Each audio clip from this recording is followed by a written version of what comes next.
C'est devenu un fléau mondial. L'obésité dépasse désormais la sous-nutrition chez les enfants et les adolescents à travers le monde. C'est l'UNICEF qui sonne l'alerte. Face à l'augmentation de cette obésité infantile, l'Agence des Nations Unies dénonce l'influence massive de la publicité et l'essor des aliments ultra transformés à travers notre planète. On en parle avec Mathilde Lécluse. Bonsoir. Bonsoir. Soyez la bienvenue sur TV5 Monde. Vous êtes chargée de plaidoyer à l'UNICEF. Vous travaillez sur les sujets liés au climat et à la nutrition. Je rappelle que l'UNICEF, c'est une agence de l'Organisation des Nations Unies qui est consacrée à l'amélioration et à la promotion de la condition des enfants. Alors on commence avec donc peut-être quelques chiffres. Et quelle est l'ampleur du phénomène ? Alors ce qu'on note dans ce rapport, c'est qu'on a un enfant sur 5 qui souffre de surpoids et un enfant sur 10 d'obésité, soit 188 millions d'enfants de 5 à 19 ans, d'âge scolaire, à travers le monde. Quelle est la différence entre le surpoids et l'obésité ? C'est une forme extrême de surpoids, l'obésité. Alors comment expliquez-vous cette hausse spectaculaire ? On est situé sur une hausse depuis 20 ans environ ? Alors la hausse, elle est spectaculaire et surtout là, elle croise la courbe de l'insuffisance pondérale pour les enfants âgés de 5 à 19 ans. Et ce qu'on note, c'est avant tout les liens avec l'environnement alimentaire malsain des enfants. Donc les produits ultra transformés, les aliments trop gras, trop sucrés, trop salés. Et tous ces produits ultra transformés et malsains ont envahi l'espace alimentaire. Il y a deux chiffres, je crois. Il y a 9,4% et 9,2%. Est-ce que vous pouvez nous en parler ? C'est cette fameuse courbe que vous venez d'évoquer en fait.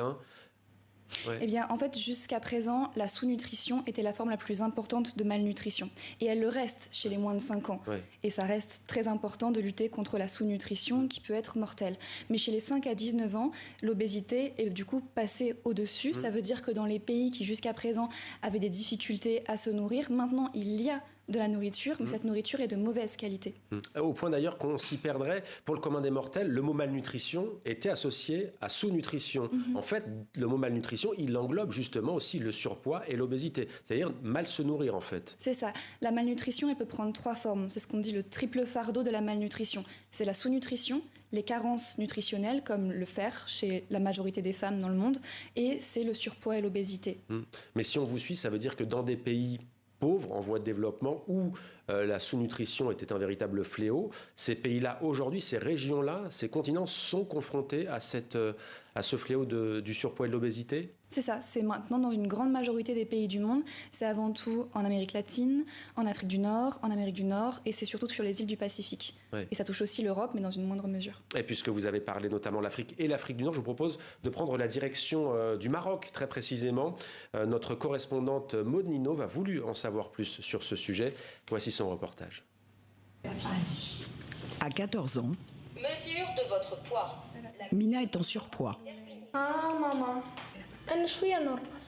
Quelques kilos en trop, mais surtout plus inquiétant, peu de masse musculaire et un taux de graisse beaucoup trop élevé. Ces données sont de plus en plus fréquentes dans la nouvelle génération au Maroc. Un enfant sur 5 est en surpoids et l'obésité des 5-19 ans a doublé en 20 ans. Ici au cabinet, je reçois par exemple des patients à partir de l'âge de 5 ans, déjà avec une obésité, dont la plupart des diagnostics sont des jeunes qui n'aiment pas le goût de l'alimentation fraîche que nous avions l'habitude de prendre, nous, à leur âge. Et pour inverser la tendance, c'est tout sauf un jeu d'enfant. C'est l'heure de sortie d'une école à Tanger, l'heure du déjeuner, mais aussi l'heure d'arrivée de la barbe à papa. Comme le miel avec les abeilles, les enfants arrivent en nombre. Les parents cèdent pour faire plaisir, sans y voir de danger. Par amour, on va céder. J'ai 4 enfants. Le problème de surpoids, je l'ai eu avec 2 de mes enfants. Au début, je n'ai pas accepté. Je me disais que c'est normal, c'est la prépuberté, ça va aller. Mais après, lors d'une consultation chez le pédiatre, il m'a annoncé que mon enfant, il est un peu en surpoids. Et là je ne vais pas dire que c'était un choc, mais si, la société marocaine a changé. La consommation facile de produits trop sucrés, trop salés, ajoutée à la sédentarisation des enfants, plus habitués aujourd'hui aux écrans qu'aux jeux en plein air, alarme les professionnels. Ce chirurgien a dû opérer un enfant de 16 ans, devenu diabétique sévère à cause de son obésité. Ça veut dire qu'on a retiré 80% du volume de son estomac. La chirurgie lourde ne s'impose qu'en dernier recours, priorité au suivi nutritionnel. Mais problème aujourd'hui. Les patients ont plus tendance à demander de plus en plus rapidement des solutions chirurgicales à leurs problèmes d'obésité. Au Maroc, les filles sont plus exposées à l'obésité. Aujourd'hui, 2 Marocaines sur 3 sont en surpoids. Une réaction peut-être avec notre invitée de l'UNICEF, Mathilde Lécluse. Que vous inspire le reportage de Maud Ninove? Alors, je pense qu'on voit des images très réelles, c'est-à-dire qu'en effet, l'environnement alimentaire des enfants, c'est des barbes à papa, c'est des boissons sucrées, et c'est partout. Et certains enfants vont préférer ces produits-là, aussi parce que c'est ces produits-là qui sont tout autour d'eux, dans la rue, à l'école parfois aussi, à la publicité. Il y a parfois même des jolis dessins sur les boîtes de céréales. Donc je pense que ce n'est pas forcément un choix individuel, mais surtout un environnement qui incite à ça. On entend le médecin d'ailleurs qui dit, on ne mange pas les fruits, elle le dit très bien, les aliments frais, elle dit en fait, locaux. Alors pour celles et ceux qui nous regardent, on rappelle qu'on peut savoir à peu près si son enfant est en surpoids haut. Il y a ce qu'on appelle l'indice de masse corporelle. Il suffit de prendre le poids de l'enfant ou de l'adolescent qu'on divise par la taille au carré. Ça peut donner par exemple 70 kilos pour un adolescent divisé par, je sais pas, 1m50 x 2 et on obtient un indice. On peut aller sur Internet pour s'en faire une idée. Mais est-ce que ça fonctionne aussi pour les enfants en bas âge? Pas sûr. Pour les enfants de moins de 5 ans, ce sera davantage par rapport à leur courbe de croissance. Mais un pédiatre pourra renseigner très facilement si l'enfant est en surpoids ou non. Ce qu'il faut vraiment avoir en tête, c'est qu'un enfant en surpoids, c'est aussi un enfant qui a potentiellement des carences. Et donc ça ne veut pas dire qu'il n'a pas une faim insoupçonnée qui se cache derrière. Surpoids, ça ne veut pas dire qu'on manque d'éléments nutritionnels essentiels, notamment pour la croissance, vous le dites. Voilà. Quelles sont les maladies, les pathologies on l'a esquissé au Maroc, il est question notamment... D'ailleurs, c'est pas forcément quelqu'un qui mange beaucoup, il y a l'alimentation, mais il y a aussi le sommeil, par exemple, on vient de le voir. Quelles sont les maladies, les pathologies les plus fréquentes liées à cette pathologie ? Alors chez les moins de 5 ans, ce que l'on constate, c'est vraiment des problèmes sur le développement cognitif du cerveau. Et ça, c'est à cause du sucre, majoritairement. Le sucre a le même effet que la sous-nutrition sur le cerveau d'un enfant en développement. Et les besoins d'un enfant de moins de 5 ans sont 10 fois supérieurs à ceux d'un adulte au niveau des nutriments. Et sur les enfants plus tardivement, ce sera davantage le diabète, les troubles cardiovasculaires, des problèmes de concentration et même de santé mentale. Et il y a un chiffre qui est effarant, 75% des jeunes de 13 à 24 ans sont exposés à des publicités pour des produits malsains, surtout via le numérique, vous en parliez. Ça, c'est à travers le monde ? Oui.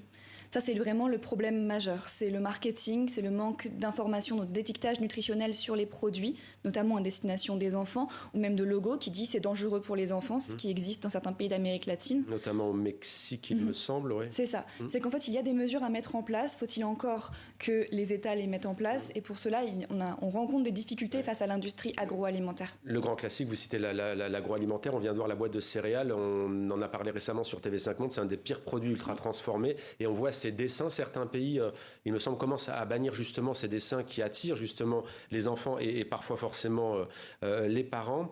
Il y a l'ingérence industrielle aussi. Il y a le lobbying pour affaiblir les réglementations. Parce qu'on pourrait se dire au fond, pourquoi les États ne mettent pas en place des mesures de santé publique primordiales?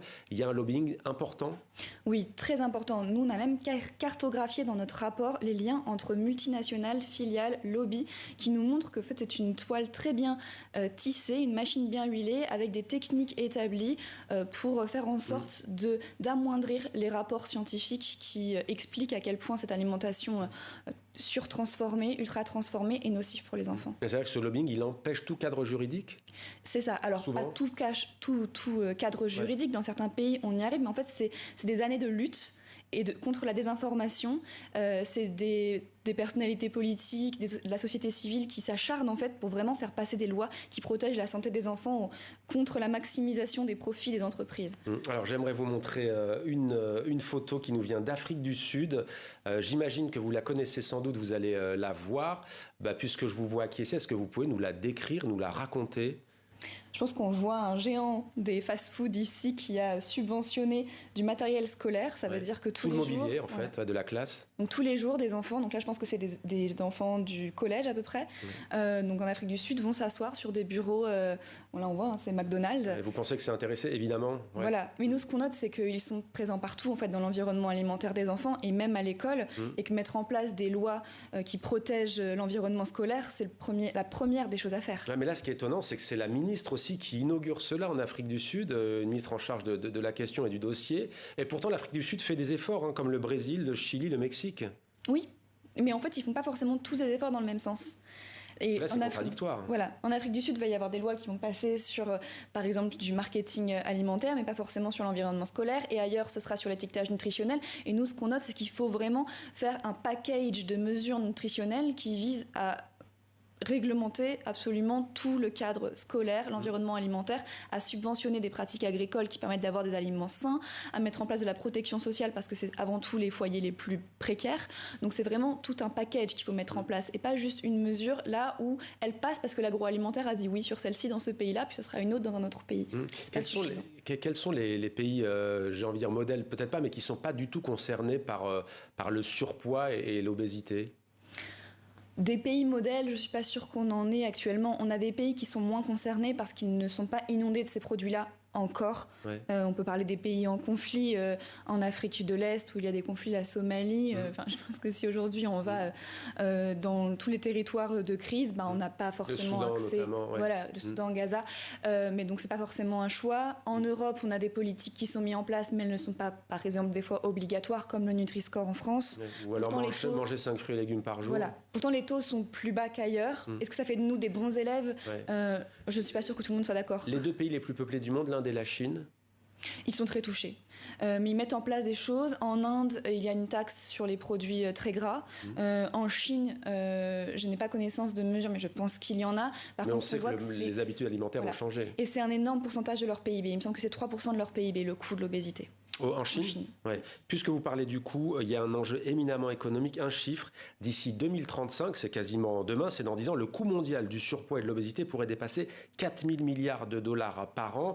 Là, pour le coup, l'argument des lobbies qui disent effectivement que ça va toucher des secteurs, ça va enlever de la croissance ou autre, ça ne tient plus. Il y a un effet boomerang qui risque d'être terrible pour les pays du monde entier. On le sait, en fait, la plupart du temps, sur tous les problèmes de santé, la prévention coûte moins cher. On le sait très bien, que les soins, que la prise en charge médicale.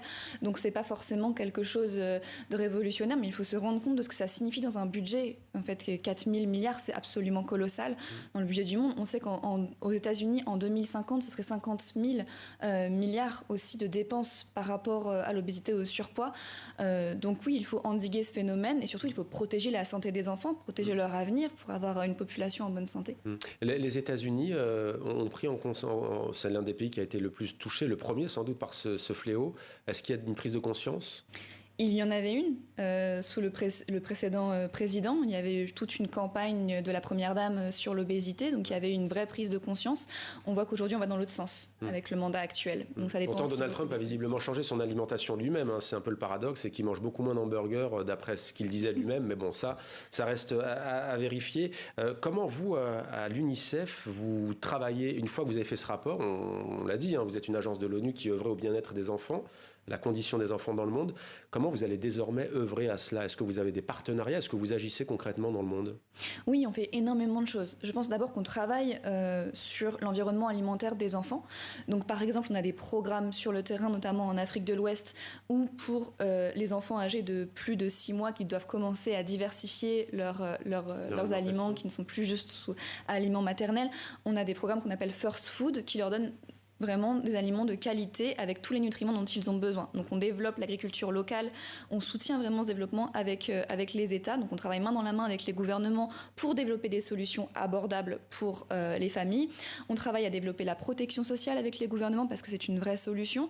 Et puis après, on informe et on soutient vraiment la mise en place de régulations protectrices, notamment au Mexique par exemple. Le Mexique notamment. Merci beaucoup d'être venu sur notre plateau, Mathilde Écluse. Je rappelle que vous êtes chargée de plaidoyer à l'UNICEF et que vous travaillez donc sur les questions du climat et de la nutrition. Mais on le rappelle encore une fois, peut-être 30 secondes pour conclure, la sous-nutrition, la malnutrition en tant que sous-nutrition, elle est encore là. Vous avez cité les conflits, mais pas seulement. Le climat, vous travaillez sur le climat, il y a aussi cette question. Oui, chez les moins de 5 ans, la forme la plus grave, ça reste la sous-nutrition, les retards de croissance, l'émaciation sévère. On sait qu'on a sorti un communiqué de presse il y a quelques jours à Gaza, la malnutrition sévère et la famine augmentent. Donc ça reste très présent, et notamment chez les enfants de moins de 5 ans, qui sont ceux qui ont le plus besoin de nutriments pour se développer. Merci beaucoup encore une fois, Mathilde Écluse, de nous avoir alerté donc sur cette question de santé publique et ce fléau de l'obésité et du surpoids qui touche les enfants et les adolescents dans le monde. Merci à vous.